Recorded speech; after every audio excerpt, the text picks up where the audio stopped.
கழகத்தினுடைய இந்த சேவை ஆசிய கண்டத்தில் 213வது ஆம்புலன்ஸ் அர்ப்பணிப்பு நிகழ்வு.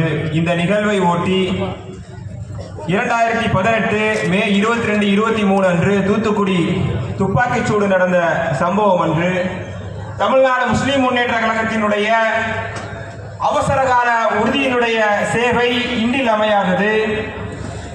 அந்த தூத்துக்குடி ஸ்டெர்லைட் ஆலய விசாரணை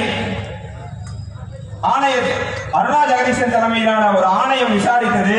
அந்த ஆணையம் சட்டமன்றத்தில் தாக்கல் செய்ததை நான் இதை படித்துவிட்டு விடைபெறுகிறேன்.